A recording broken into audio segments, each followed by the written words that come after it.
The massive war room of the Valerian Empire buzzed with excitement and cruel laughter. Hundreds of alien commanders crowded around holographic displays, their scaly faces twisted with amusement as they stared at what appeared to be the most pathetic response in galactic history. Admiral Corvex, a battle-scarred veteran whose armored hide bore the marks of countless victories, leaned forward in his command throne. His yellow eyes gleamed with predatory satisfaction as he studied the single human vessel that had just dropped out of hyperspace. The ship looked like something a farmer might use to haul grain between planets. "This has to be a joke," muttered Commander Thane, his clawed fingers dancing across his control panel. "The humans received our ultimatum 3 days ago. They had time to prepare their entire fleet and they send us this?" The holographic display rotated slowly, showing every pathetic detail of the human ship called the Steadfast. It was barely 200 meters long, painted in dull gray with obvious cargo modifications. No weapon ports were visible. No shield generators hummed with power. It looked like someone had taken a space truck and forgotten to add any actual weapons. "Scan results confirm it, Admiral," reported the intelligence officer, barely containing his laughter. 12 human crew members, basic life support. Some kind of modified cargo bay. The most dangerous thing on that ship appears to be their food processor. The entire War Council erupted in fresh waves of laughter. Some commanders were actually wiping tears from their eyes. One junior officer laughed so hard he fell off his perch. Admiral Corvex raised his massive hand, and silence fell across the chamber like a heavy blanket. "Perhaps," he said slowly, his voice carrying the weight of authority, "the humans are surrendering already. This could be a supply ship bringing us tribute before we even fire a shot." Meanwhile, aboard the Steadfast, the atmosphere couldn't have been more different. The bridge was small and comfortable, with warm lighting that made it feel more like a cozy living room than a military command center. Captain Lee Daeho sat in his worn leather chair, sipping green tea from a ceramic mug his daughter had made him for his birthday. The bridge hummed with quiet activity. Navigator Park Min-ho worked at his station while humming an old folk song, occasionally tapping his fingers on the console in rhythm. His uniform was neat but comfortable, and he had a small photo of his family tucked into the corner of his display screen. In the corner of the bridge, engineer Kim So-young carefully watered a collection of small flowering plants she had somehow managed to grow in the limited space. She wore work clothes that were practical rather than formal, and her hands were gentle as she tended to each bloom. The plants seemed impossibly green and healthy for being in the middle of space. "These orchids are really thriving," she commented to no one in particular. "I think they like the ship's vibration frequency." Communications officer Choi Hye-jin sat cross-legged in her chair, completely absorbed in a chess game she was playing against the ship's maintenance robot. The robot was winning, which seemed to delight rather than frustrate her. She had modified its programming to make it more challenging, and now it was developing its own playing style. "Your move, Steve," she said to the robot, which beeped happily. In response, the peaceful scene was interrupted by a sharp beeping from the communications console. Choi glanced at the incoming message and sighed. "Admiral Corvex wants to talk again, Captain. He sounds really angry this time." Captain Lee set down his teacup and straightened his simple blue uniform. He wasn't wearing any medals or ribbons, just a small name tag and captain's bars. His face was calm and pleasant, like a teacher about to address a classroom of rowdy students. "Put him through," Lee said with a gentle smile. "We should be polite to our guests." The main screen flickered to life, showing Admiral Corvex's massive, intimidating form. The alien's face was a mask of rage and confusion, his yellow eyes blazing with fury. Behind him, the War Council chamber buzzed with aggressive energy. "Human!" Corvex roared, his voice echoing through the small bridge. "What is the meaning of this insult? You received our ultimatum. You know the power of the Valerian Empire. We demand the surrender of all human colonies in this sector, and you respond by sending us—" "What? A garbage truck?" Captain Lee listened patiently, nodding slightly as if the alien was making perfect sense. When Corvex finished his rant, Lee responded in the same tone he might use to discuss the weather. "Admiral, I appreciate your concern, but one ship should be more than sufficient for this situation." We'd really prefer to resolve this peacefully. Violence benefits no one. The alien's jaw dropped open, showing rows of sharp teeth. Sufficient? Sufficient? You face 3,000 warships with a single cargo hauler and you think it's sufficient? Well, Lee said thoughtfully, we found that sometimes the size of the fleet matters less than the wisdom of its commanders. Perhaps we could discuss your concerns over tea. I have some excellent jasmine tea that might help us find common ground. For a moment, Admiral Corvex was speechless.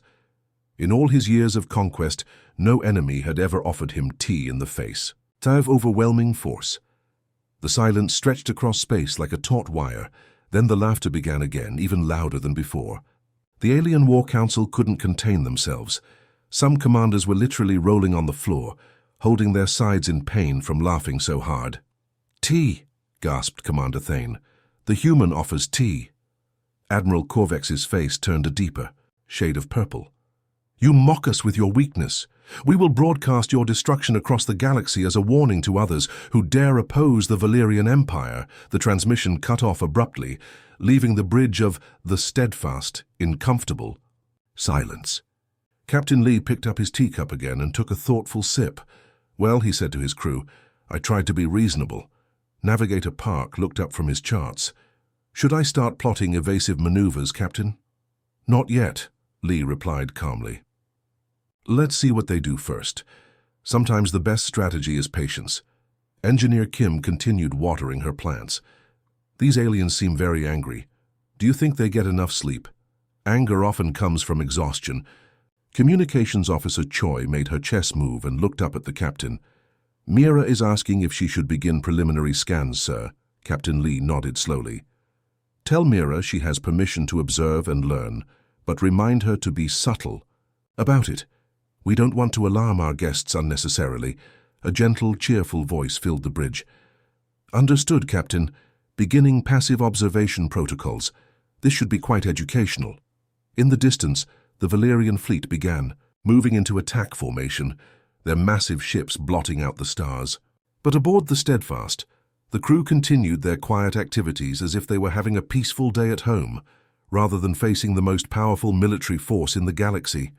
The real show was about to begin. The space around the Steadfast suddenly came alive with an incredible display of military might. 3,000 Valerian warships began moving in perfect synchronization, their massive hulls gleaming under the light of distant stars. It was a sight that had brought entire civilizations to their knees in terror. The largest ships were true monsters of war.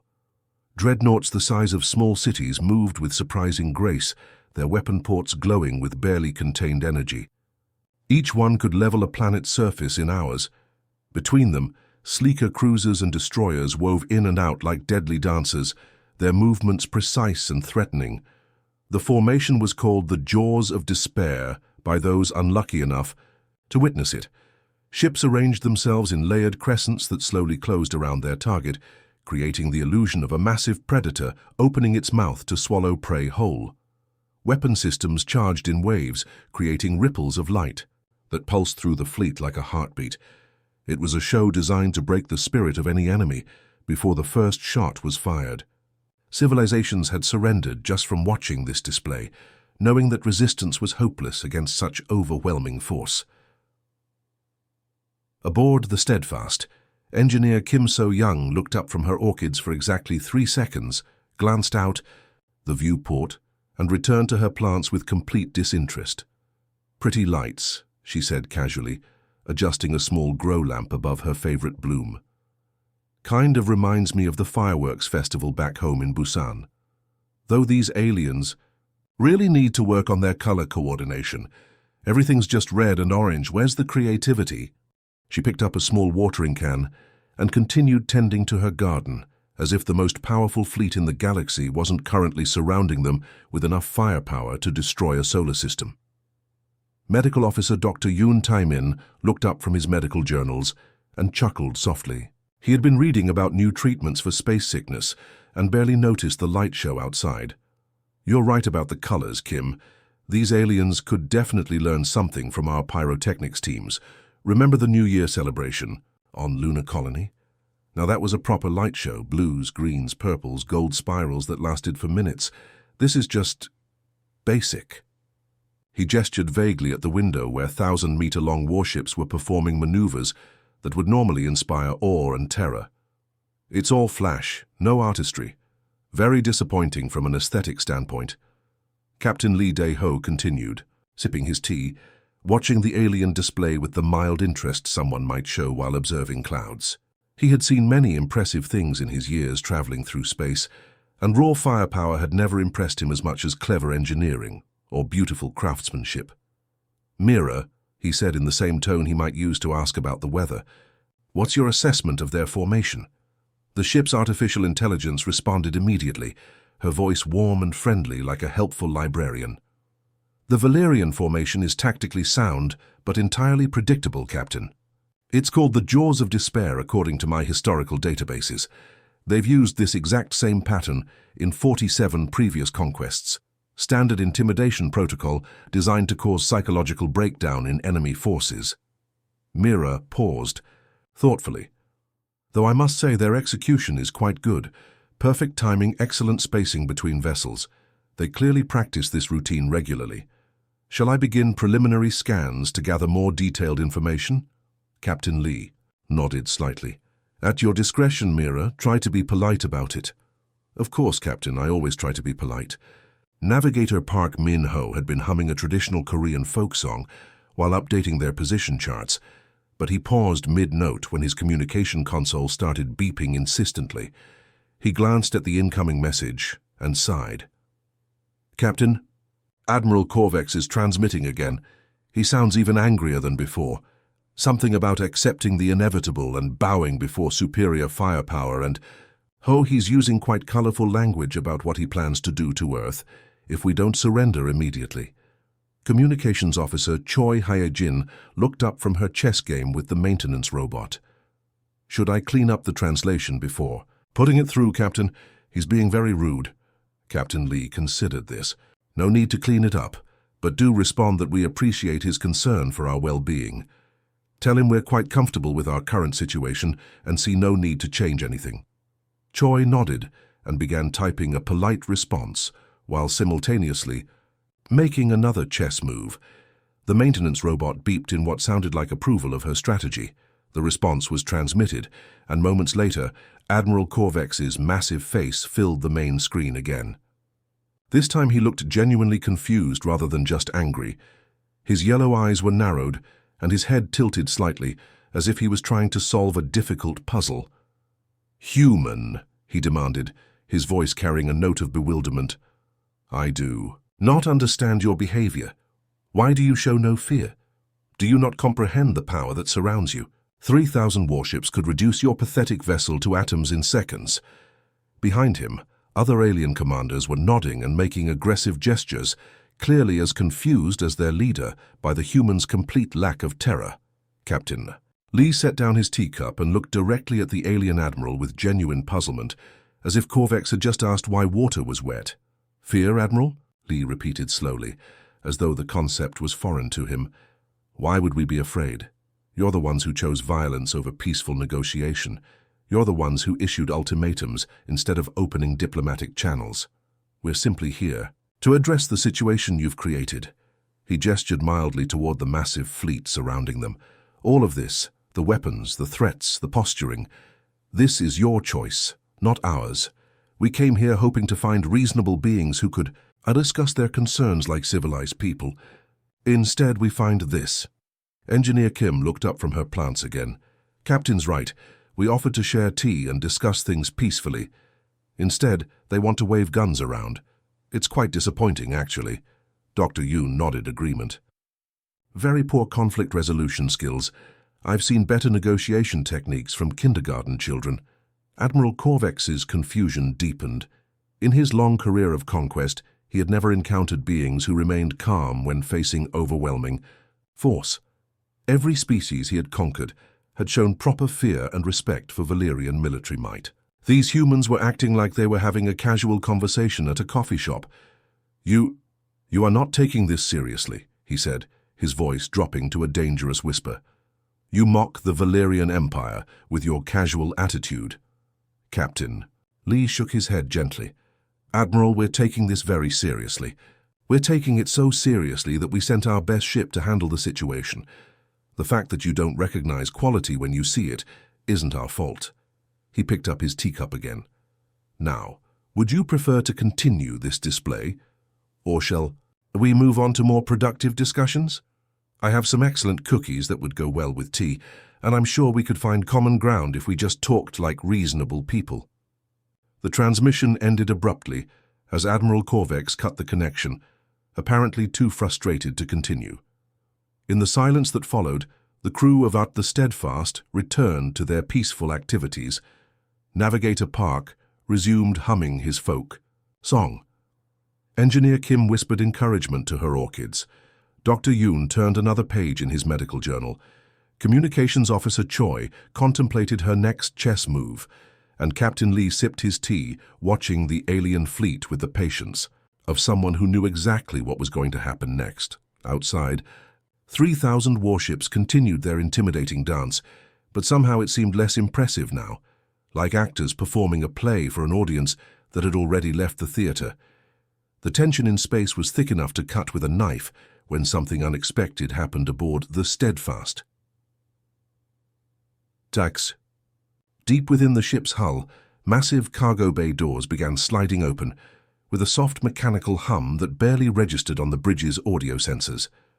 What emerged next made the Valerian commanders scratch their heads in complete bewilderment. Hundreds of small objects poured out of the cargo bay like seeds spilling from a torn bag. They were roughly the size of soccer balls, colored in the same dull gray as the ship itself, and they moved with an odd, purposeful motion that didn't quite look random. Commander Thane, watching from his position on Admiral Corvex's flagship, burst into fresh laughter. Are you seeing this? The humans are releasing repair drones. They're actually trying to fix their pathetic ship while we're preparing to blow them into space. Dust!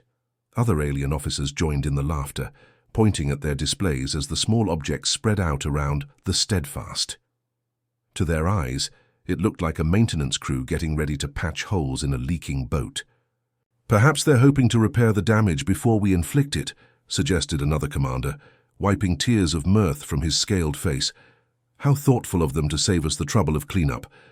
But Admiral Corvex wasn't laughing. Something about the way those drones moved made his battle-tested instincts start screaming warnings. He had survived dozens of wars by learning to recognize when something wasn't quite what it appeared to be. The drones weren't moving randomly at all. They flowed through space with an almost liquid precision, each one following what looked like a carefully planned route. They moved like schools of fish or flocks of birds, but with a mathematical precision that no natural creature could achieve.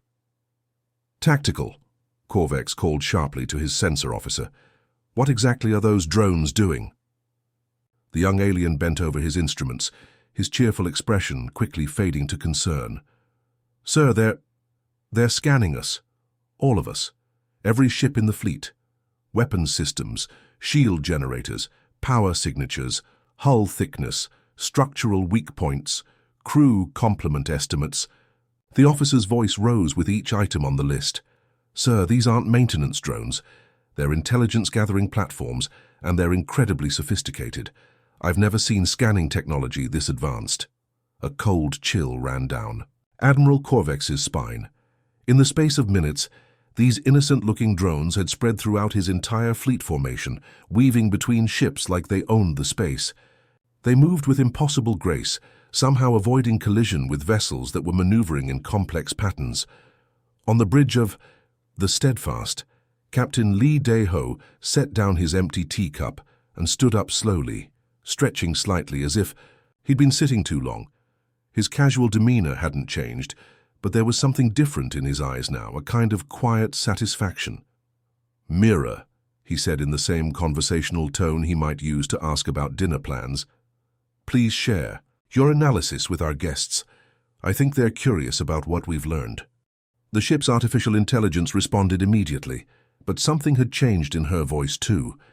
While still pleasant and cheerful, there was now an undertone that suggested vast depths of knowledge and capability, like listening to a friendly librarian who happened to be a master strategist.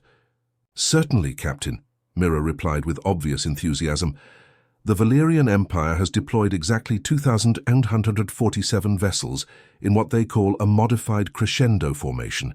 It's quite impressive, really. They've clearly practiced this maneuver extensively.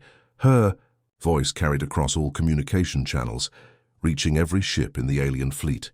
Valerian commanders found themselves listening despite themselves, caught by the AI's strangely compelling tone.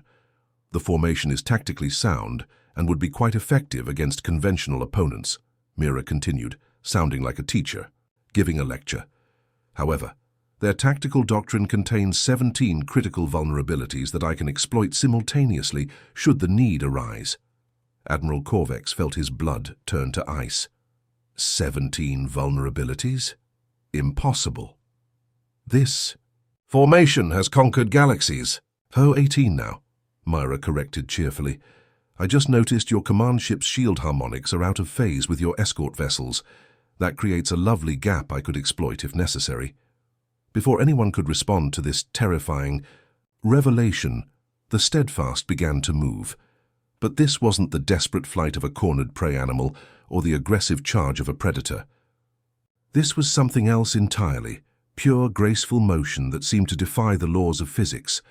The small human ship slipped between the massive Valerian warships like smoke through a forest, moving in 3 dimensions with fluid precision. It wasn't fast. It was simply perfect.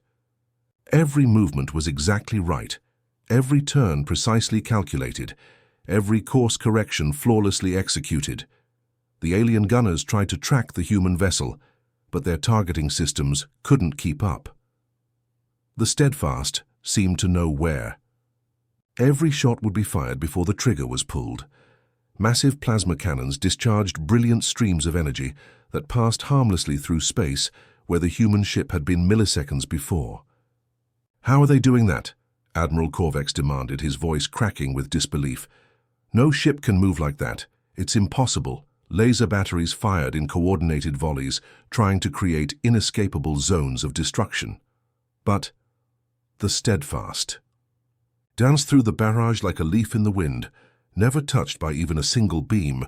The ship's movements looked effortless, almost casual, as if avoiding planet-killing weapons was no more challenging than avoiding raindrops. On the bridge of the human vessel, Engineer Kim So-young finally looked up from her orchids, glancing out the viewport at the light show surrounding them. Energy beams crisscrossed space in brilliant patterns, creating a deadly aurora that would have been beautiful if it weren't so terrifying. "Oh, that's just Mira showing off," she said, with fond amusement, the same tone she might use to describe J-Pet doing tricks. She gets excited when she has new data to work with. All those scans gave her plenty of information to process. She turned back to her plants, apparently unconcerned by the fact that they were currently dancing through the crossfire of 3,000 warships. "I think she's enjoying the challenge. It's been a while since she had something this complex to calculate." Navigator Park Min-ho looked up from his charts, where he was still plotting routine course corrections as if they were on a peaceful merchant run. "Should I adjust our dance pattern, Captain?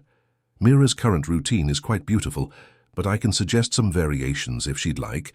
Captain Lee smiled slightly. "I think Mira has everything well in hand. Let her enjoy herself." Medical Officer Dr. Yoon Tae-min closed his journal and finally paid attention to what was happening outside. "Remarkable," he said, watching energy beams streak past their viewports. "The precision required for this kind of maneuvering must be incredible. Mira's processing power has clearly grown since our last engagement." Communications Officer Choi Hye-jin made another chess move and glanced at her displays. "The aliens are getting quite agitated, Captain. Heart rates are elevated across their fleet. Should I recommend some breathing exercises to help them calm down?" The casual conversation continued while the Steadfast performed impossible maneuvers through a storm of weapons fire that could have sterilized planets. To the human crew, this was apparently nothing more than an interesting technical exercise. But to Admiral Corvex and his commanders, they were witnessing something that challenged everything they thought they knew about space combat, technology, and the limits of what was possible. and they were beginning to suspect that this was just the beginning. The realization crept over Admiral Corvex like a slow poison, starting as a nagging doubt and growing into bone-deep terror. At first he had dismissed the human ship's movements as lucky coincidence. No vessel could truly predict incoming fire, could it? But as minutes passed, and the Steadfast continued its impossible dance, the truth became undeniable. Every plasma bolt fired by his gunners seemed to strike empty space exactly where the human ship had been moments before.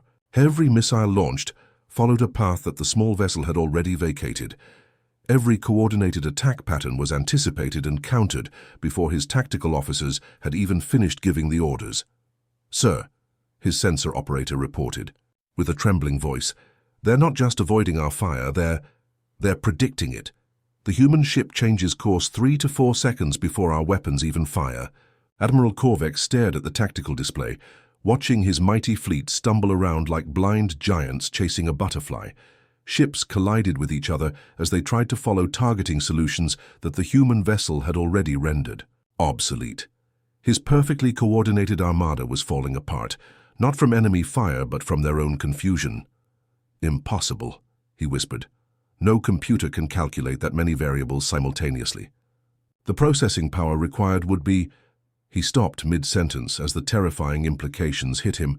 What kind of artificial intelligence could track 3,000 ships, predict their firing patterns, calculate optimal evasion routes, and execute perfect maneuvers all at the same time? What kind of beings would create such a system? On the bridge of the Steadfast, Captain Lee Daeho's expression slowly changed. The mild politeness faded from his features, replaced by something deeper and more complex. It wasn't anger exactly, but a profound sadness that seemed to carry the weight of countless disappointments. He looked directly into the main view screen, knowing that Admiral Corvex was watching from his command ship. When he spoke, his voice carried the quiet authority of someone who had seen too much of the galaxy's cruelty.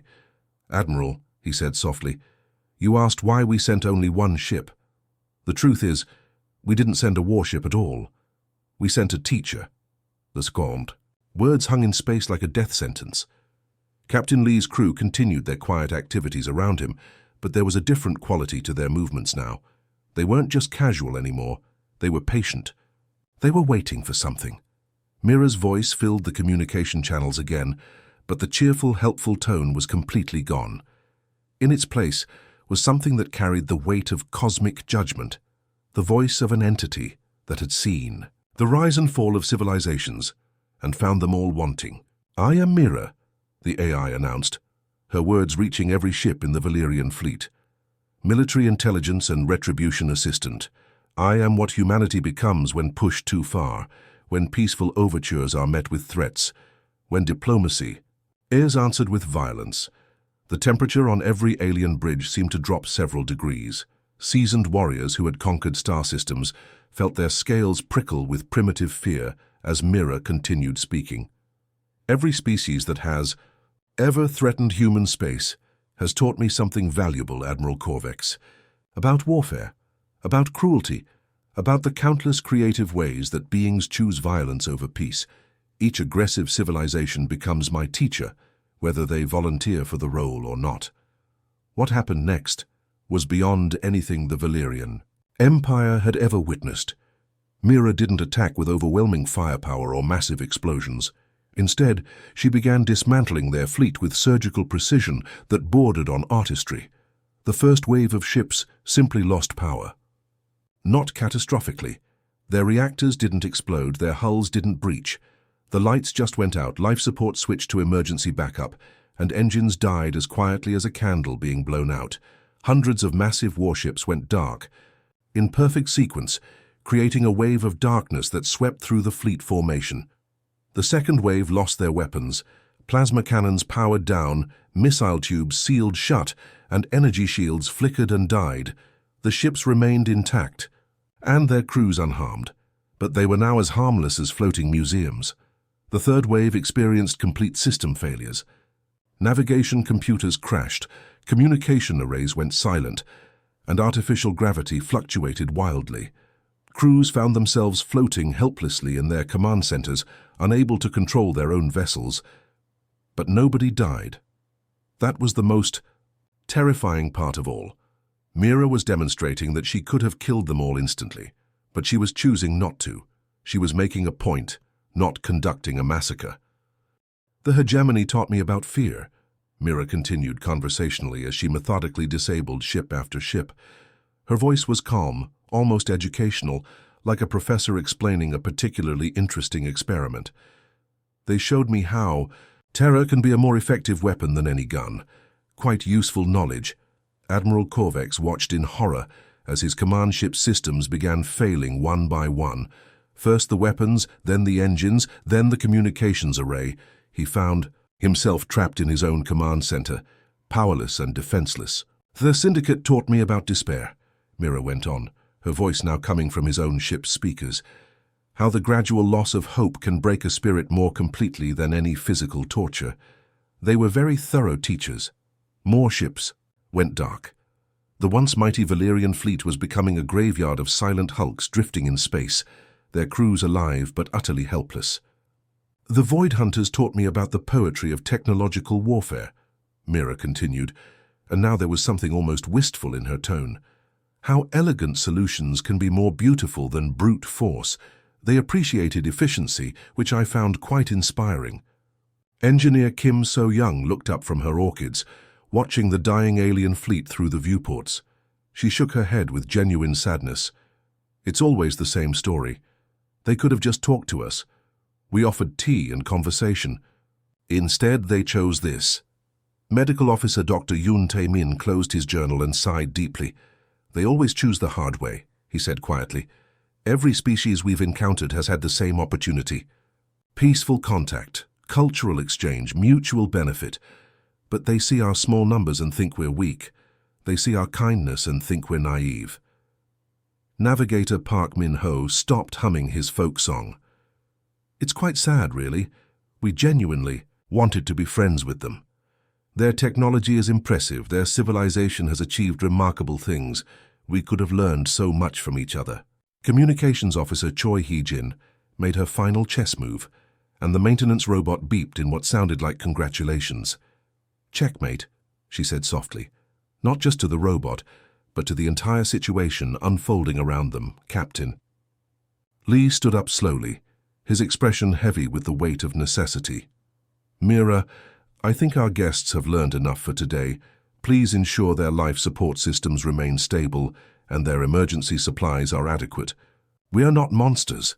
Of course, Captain, Mira replied, her voice returning to its helpful tone. All Valerian vessels will remain habitable. Their crews are unharmed and will remain so as long as they make wise choices.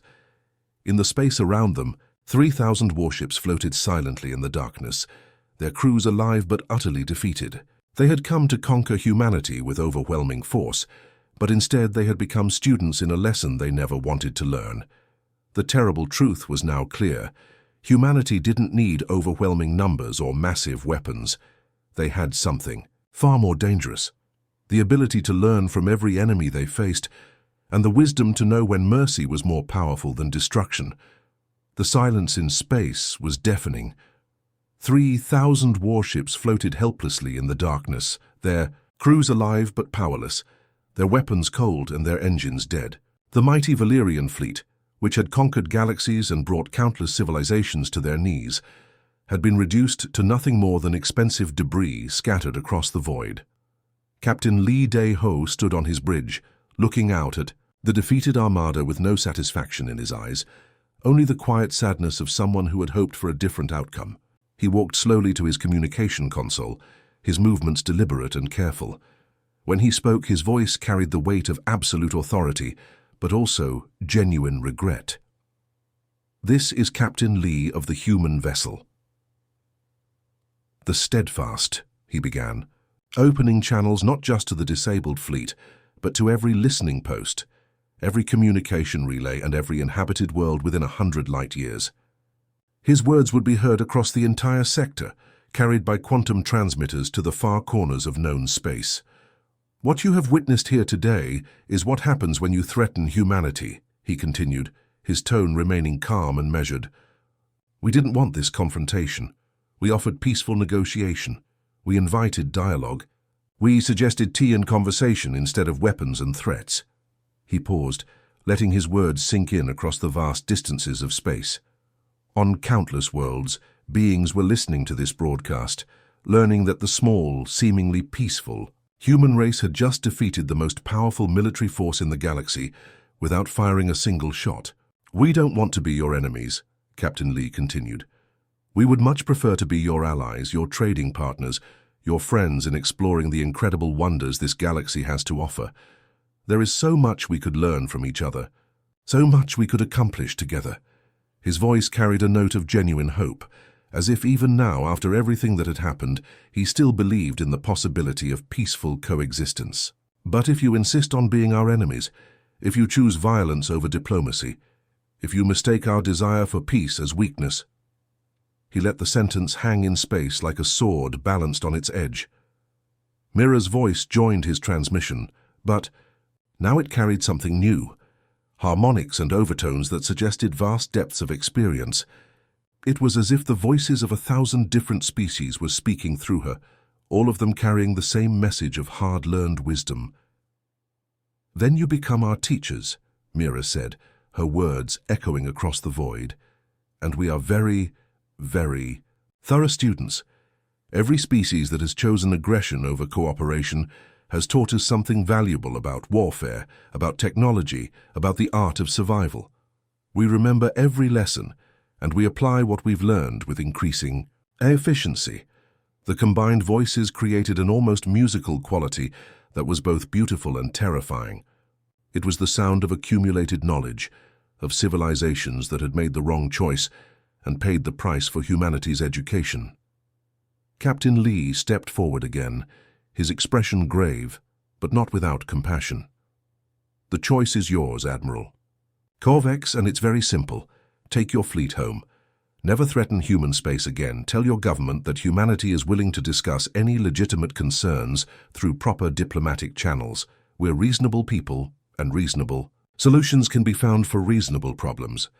He leaned closer to the communication pickup, his voice dropping to barely above a whisper, but somehow carrying more menace than any shout could have managed. "Or continue your aggression and discover just how creative humanity can become when our survival is threatened. I promise you, Admiral, our creativity in matters of warfare is extensive." The silence that followed was so complete, it seemed to have physical weight. On his darkened command ship, Admiral Corvex sat alone in his command chair, the emergency lighting casting harsh shadows across his scaled features. His hands shook as he reached for his communication controls. When he spoke, his voice was barely recognizable. The arrogant conqueror who had laughed at humanity's single ship was gone, replaced by a being who had looked into the abyss and found it staring back. "We—" he began, then stopped and cleared his throat. "The Valerian Empire accepts your terms. We will withdraw immediately and never again threaten human space. I will personally ensure that this message reaches our highest government levels." The defeat in his voice was complete. This wasn't just a military surrender. It was the acknowledgement that everything he had believed about power and strength had been wrong. "Thank you, Admiral," Captain Lee replied gently.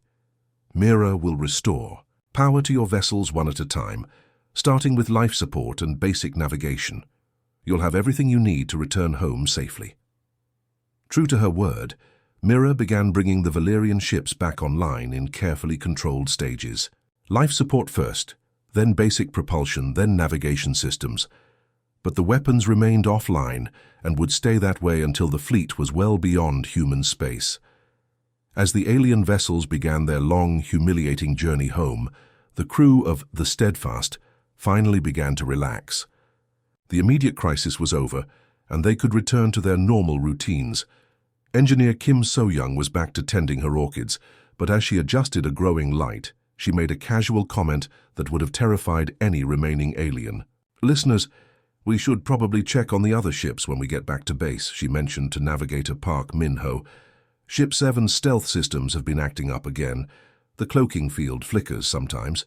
Park looked up from his star charts and nodded. "Good point. I'll schedule maintenance rotations for the whole squadron. Can't have invisible ships suddenly becoming visible at the wrong moment." Captain Lee, who had been preparing to file his Mission report overheard the conversation and smiled slightly. Mira, make a note for command that the single visible ship strategy continues to be highly effective. There's no need to reveal our full capabilities just yet. Noted, Captain, Mira replied cheerfully. Shall I inform the other vessels that they can stand down from alert status? Communications Officer Choi Hee-jin looked up from her chess rematch with the maintenance robot. Should I send the all-clear signal to the other 11 ships, Captain? They've been maintaining stealth for quite a while now. Captain Lee considered this, watching the last of the Valerian fleet disappear into hyperspace. Not yet, he decided. Let them enjoy their invisibility a little longer. It's good practice for the crews, and you never know when we might need the element of surprise again. Dr. Yoon Tae-min, who had been quietly observing the entire conversation, chuckled softly. 12 ships total, and they only ever saw one. I wonder what they would have done if they'd known the truth from the beginning. Probably surrendered immediately, Park suggested, though that would have been less educational for everyone involved. As the Steadfast began its journey back to human space, the terrible truth of what had just occurred began to sink in across the galaxy. Humanity hadn't sent one ship to face the Valerian Empire. They had sent one visible ship. 11 others had been there all along, hidden by technology so advanced that even the most sophisticated sensors couldn't detect them. And if the Steadfast, with its casual crew and its friendly AI, was what humans considered a teacher, what would they send? If they ever decided to dispatch a warrior, what other capabilities were they hiding? How many other impossible technologies did they possess? The questions rippled across civilized space like shockwaves. Species that had been considering aggressive expansion suddenly found themselves reconsidering their plans.